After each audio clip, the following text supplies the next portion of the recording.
చేనేత కార్మికుడి బలవన్ మరణం అట. ఏమైంది? చేనేత కార్మికుడికి బలవన్ మరణం, ఉపాధి కరువై అనారోగ్యం తీవ్రమై కఠినం. సిరిసిల్ల టెక్స్టైల్ పార్క్లో ఊరేసుకున్న చంద్రహాస్, డబ్బులు లేక యూపీ నుంచి రాని కుటుంబ సభ్యులు, మున్సిపాలిటీ సిబ్బందితో అంతర్కిలి పూర్తి అట. వస్త్ర పరిశ్రమ కాపాడండి, కేసీఆర్ ప్రభుత్వం చేపట్టిన కార్యక్రమాలు కొనసాగిస్తూనే మరిన్ని కొత్త పథకాలు పెట్టండి. రాష్ట్ర ప్రభుత్వానికి బీఆర్ఎస్ నేత కేటీఆర్ సూచన. సిరిసిల్ల వస్త్ర సంక్షేమం వార్తలపై నివేదిక ఇవ్వండి. ఒక్కసారి దీని గురించి చదువుదాం, క్లియర్గా చదువుదాం. సంక్షేమంలో వస్త్ర పరిశ్రమ పేరుకుపోయిన 100 కోట్ల విలువైన పాలిస్టర్ నిల్వలు, బతుకమ్మ ఆర్వీఎం ఆర్డర్పై అస్పష్టత, బకాయిల ఊసెత్తని ప్రభుత్వం. సిరిసిల్ల వస్త్ర పరిశ్రమ బంద్, 20,000 మంది కార్మికుల మెడపై కత్తి. వస్త్ర పరిశ్రమకు ప్రభుత్వం అండగా నిలవాలి. మాజీ మంత్రి కేటీఆర్. మరి ఇన్ని రోజులు ఏం చేసినావు కేటీఆర్? నెల అయింది, నెలలోనే ఈ విధంగా అవుతుందా? అంటే గతంలో కేటీఆర్ అంటే ఎమ్మెల్యేగా ఉన్నప్పుడు, మంత్రిగా ఉన్నప్పుడు సిరిసిల్ల కార్మికుల బతుకులు చాలా బాగుపడ్డాయని చెప్తాను. ఇగో ఇది అసలు కథ. ఇగో సాంచాలు బంద్ అయిపోయి, సప్పుల బంద్ అయిపోయినట. దీనికి కారణం ఎవడు? కేటీఆర్ కాదా? ఆయన ఏమంటాడు? ఇప్పటిదాకా ఆయన మంత్రిగా ఉన్నాడు కాబట్టి అక్కడ జరుగుతున్నటువంటి విషయాలు ఇవి కూడా బయటికి రాలే. ఇప్పుడు మంత్రిగా లేడు కాబట్టి అన్ని విషయాలు బయటకు వస్తూ ఉన్నాయి. ఈ నెల రోజుల్లో ఇవన్నీ జరిగినాయి అనుకుంటారా? నెల రోజులు కాదు, ఇది 10-15 ఏళ్ళ పాపం ఇదంతా. 10 ఏళ్ళుగా బయటికి రాకుండా ఈరోజు పద్మశాలీలు అనేక రకాల ఉపాధి కోల్పోయి అన్ని రకాల నష్టం జరుగుతూ ఉంటే బయటికి రాకుండా ఈరోజు కంట్రోల్ చేసినటువంటి వ్యక్తి కేటీఆర్. ఇప్పుడు బయటకు వస్తూ ఉన్నాయి. ఏం జరుగుతుంది ఇక్కడ? తెలంగాణ ఏర్పాటు తర్వాత కలకల్లాడుతాడు. మరి తెలంగాణ ఏర్పాటు తర్వాత కలకల్లాడుతూ అలుపెరగగా తిరుగుతూ కనిపించిన సిరిసిల్ల మరమగ్గాలు కళావిహీనమయ్యాయట. ఈ నెల రోజుల కళావిహీనమయ్యే పరిస్థితి ఉంటుందా అండి? కేటీఆర్ యొక్క ఈయన ఒంటెత్తు పోకడలే ఈరోజు ఈ పద్మశాల బతుకులు. ఇంకా మీరు సిరిసిల్ల ప్రజలు మారకపోతే ఏం చేయాలి? ఇలాంటి వాళ్ళను, ఇలాంటి దౌర్భాగ్యాలు, ఇలాంటి కుళ్ళుబోతులను ఇంకా మీరు గెలిపిస్తున్నారంటే మీరు ఎంత చైతన్యవంతులు అర్థమవుతుంది. నిజంగా చెప్తున్నాం, పద్మశాలకు రాజకీయ చైతన్యం జీరో. మీకు ఒక పోరాట పటిమే ఉండదు, ఒక పోరాటం చేద్దామన్న సోయి ఉండదు, ఏది ఉండదు. అదే ముదిరాలను చూసుకోండి, ఏ విధంగా రాష్ట్ర కేసీఆర్ను అన్ని పార్టీలను ఉరికించారో ఆ చైతన్యం లేకుండా ఈరోజు మిమ్మల్ని కేటీఆర్ ఏదో కుక్క బిస్కెట్లు వేస్తూ ఉన్నాడు, మీకు తాయిలాలు వేస్తూ ఉంటే మీరు సంతోషపడుతూ ఉన్నారు. సిగ్గుపడాలి.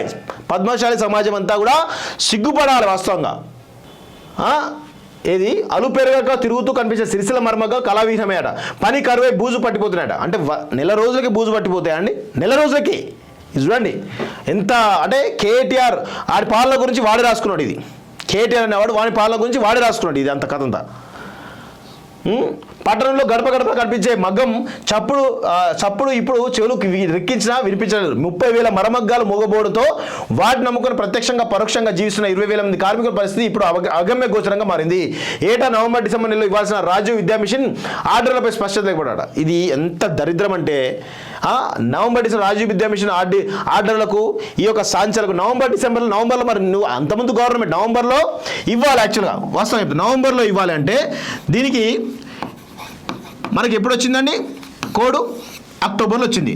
మరి ఈ సోయున్నోడు కేటీఆర్ అనేటువంటి సన్నాసి సోయున్నోడు మరి సెప్టెంబర్లో లేదంటే ముందు ఎలక్షన్ కోడ్ రానప్పుడు మరి ఈ రాజీవ్ విద్యా మిషన్ ఆర్డర్లు ఇవ్వచ్చు కదా, బిల్లు చెల్లించవచ్చు కదా, సగం ఇస్తే అయిపోతాయి కదా. చేయడు. అంటే ఇది పద్మశాలి సమాజాన్ని నిజంగా వాడుకొని వదిలేయడంలో వీళ్ళు కల్వకుట్ల కుటుంబంలో ముఖ్యంగా కేటీఆర్ అనేవాడు అసలు ఎందుకు ఆయన ఓట్లు వేయాలి? మీరు 70-80 మంది ఓట్లున్నారు, ఎందుకు వేయాలి వాడికి? సిగ్గుండాలి. ఫస్ట్ మీరు సిగ్గుపడాలి వాడికి ఓట్లు వేసేందుకు. 200 కోట్ల బిల్లులు విడుదల చేయకపోవడంతో బతుకమ్మ చీరల ఆర్డర్లపై ప్రభుత్వం నుంచి ఇప్పటివరకు ఎలాంటి హామీ లేకపోతే నేతలను కలవరపాటు గురి చేస్తున్నట. ఏం లేదని అంత ఉత్తది కథ. నిజంగా కేటీఆర్ వాడికి సిగ్గుశరం ఉంటే, సిరిసిల్ల పద్మశాలపై ప్రేమ ఉంటే మరి సెప్టెంబర్లోనో అక్టోబర్లోనో కోడ్ ముందు ఈ యొక్క ఫండ్స్ రిలీజ్ చేయాలి కదా. ఎందుకు చేయలేదు? మరి ఇది గమనించారా? మీరు ఓట్లేసి, మీరు ఆ సన్నాసికి ఓట్లేసి మీరు ఈ బాధలు పడతా అంటే ఎవడేమో అంటాడు, ఎవడు అన్న కూడా ఉండదు.